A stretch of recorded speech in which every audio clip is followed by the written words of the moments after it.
So I have to introduce to you guys my current husband. So we met Wait, your current husband? Yes. So... Okay. Are you gonna keep interrupting me? Your current husband? Yes. No, baby. No, I'm your forever husband. No, that's factual. You have to talk factual because they don't understand.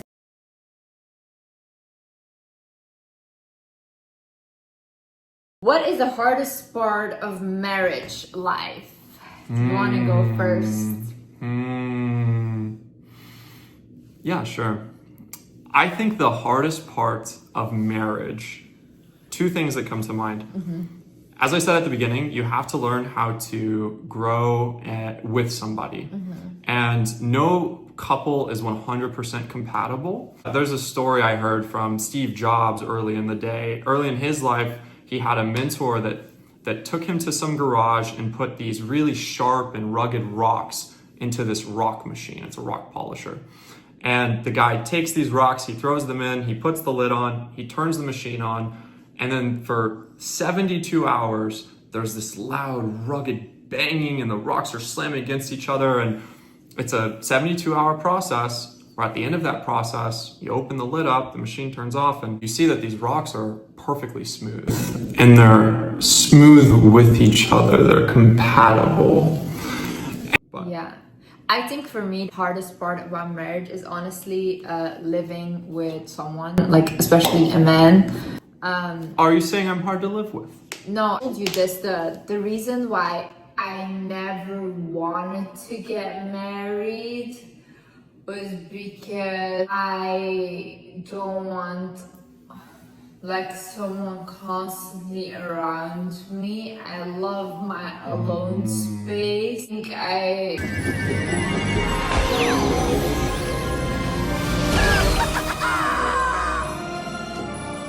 Your wish is my command.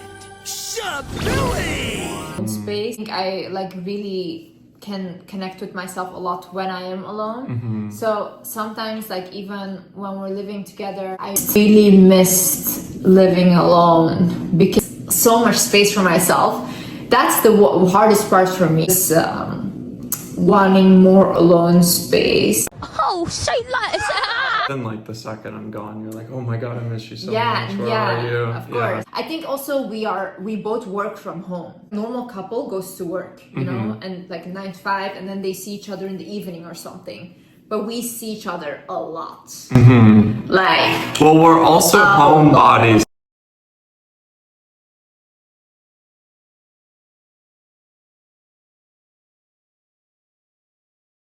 let's get into it. Why did I end my relationship?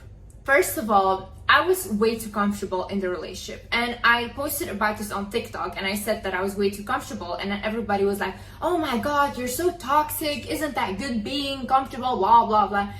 Being comfortable is good. Being way too comfortable is not good. When people become way too comfortable in a relationship, they don't want to do anything anymore. That's why you see a lot of people, they stop looking after themselves, like they don't care about anything anymore because they think, oh, I just have my partner, I already have him, whatever, you know? And then the partner starts to lose attraction for the person, or the person starts to feel really bad about themselves and they become very insecure. Now for me, I literally have no motivation and no more passion for life, like at all. Because I literally, like the amount of money even that I let on the table, and I didn't do brand deals or I didn't do anything because I thought, whatever, it doesn't matter, I have my partner. That's what I mean. Like I am not working towards my goals as hard as I should. And it infuriates me. I'm like, I don't have that fire anymore. And to be this comfortable, I don't like it. I don't want to be this comfortable, you know? I want to have passion in life. I want to have like that strive for life again, and I want to go after my goals like really hard. And as well, he as well, like there's so many things that he needs to work on that he doesn't want to work on because he thinks like, oh, whatever, I just have Liz. But now that he doesn't have me anymore, because we're still texting, he told me, he's like, oh, I'm immediately fixing this, I'm doing this, I'm gonna go to therapy now. He has fire again. He has passion again because it's like, oh, I don't want to lose the person that I love the most. And I think we both need that, like, fire again. We need that passion again. And that's at the same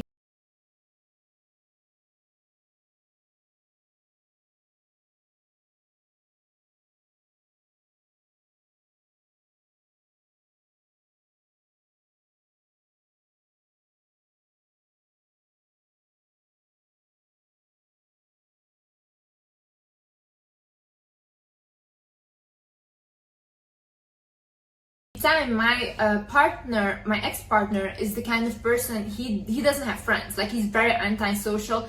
He doesn't like socializing. Like, for him, it's me and him together. That's it. Like, he doesn't need anyone else, and he needs he's very clingy. So he constantly needs me around everywhere, or calls me or whatever, you know? For me, I miss having friends. I miss like having relationships with women, especially because he's my best friend. And because he's my best friend, I am literally not looking out or going out with girls anymore or creating new friendships because I think, oh, anyways, I'm just with him. I'm at a point in my life where I wouldn't even date myself because I don't think I have a healthy pattern when it comes to dating, because I always put my partner first. And until I fix this unhealthy pattern that I have, I don't think I should be dating at all.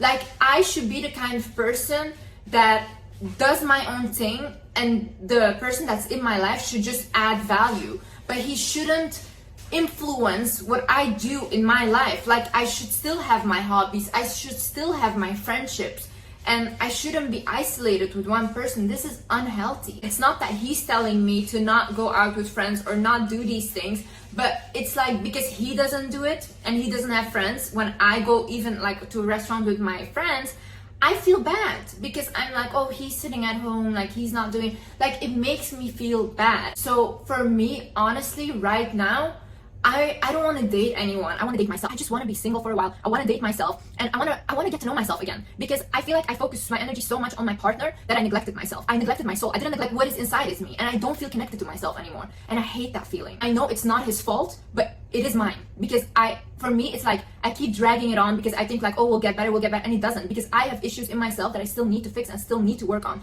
and I am going to work on them. Once like I have worked on my issues and he has worked on his issues, there is a possibility for us to get back together, obviously. Right now, I think for both of us to grow, we need to be separate.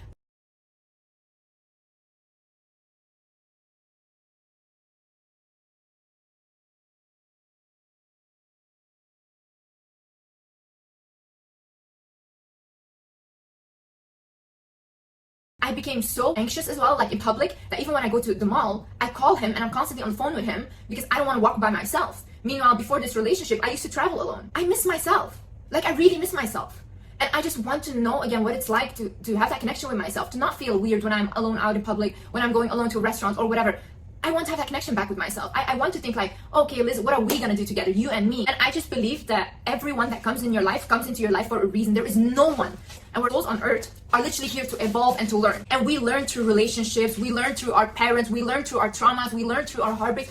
These are the reasons that we learn, and these are the reasons that we evolve. When somebody comes into your life and you have a relationship with them, sometimes it's not meant to be forever. Sometimes it's only a phase in your life. And I really understood this, because people are telling me, oh, why aren't you sad? If this happened maybe 2 years ago, because I really have such a strong bond with my ex-partner, I would have been devastated. I would have been heartbroken. But I understand life differently. My value doesn't come from having a partner or relationship. My value comes from myself.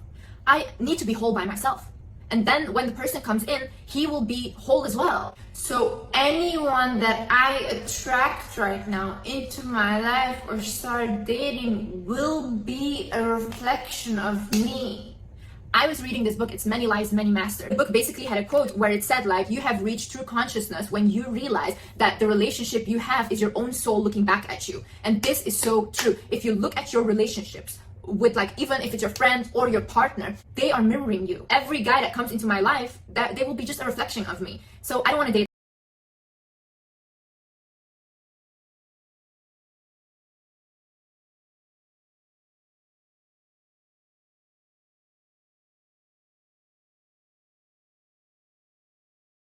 own intuition. Like, I know that this is the best thing I'm ever gonna do in my life right now. Like, this is my best decision, and I believe this. And I just really believe that whatever I do is for the better of me. Like, I truly trust myself on that. Any decision that I've ever made in my life has brought me here. And this is really the reason that I'm this successful today, is because of me. And because of the decisions I made, and because of my intuition that I listened to. And I went against everyone's opinion to do it. Everyone. I did not care. This is how I'm gonna do it again. I feel that this is right. That's it. Somebody who does. Don't find them while you're still with that person, of course, but... We didn't have a wedding yet. I know everyone is asking about that and they want the wedding pictures. We'll do one for like everybody so they can see like your dress and all that, I don't how know. pretty you're gonna look. Maybe. I never wanted a wedding in my life. I never like wanted any of these things, so I don't know. I'm not really fond of that. Your wish is my command.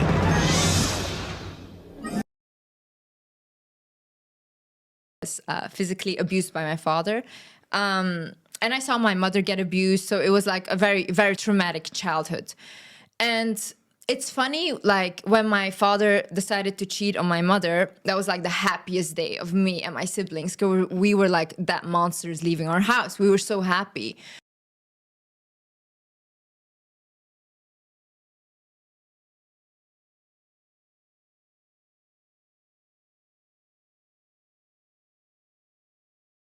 And then you go from all of that which you've ever known, the abuse, to, okay, what do we do now? So who are we now actually? Because we don't know who we are without it. You know, we weren't allowed to explore ourselves. So I feel like my life started when my father cheated on my mother. It finally started. And then that was the first moment in my life that I could look at myself and be like, okay, Liz, what do we do now? And for me, my biggest thing in life was always, let me just make money. Let me get rich. Because I can like, at least I cannot heal my family, but I would be able to like afford a Band-Aid to put on top of like the wounds that my father created.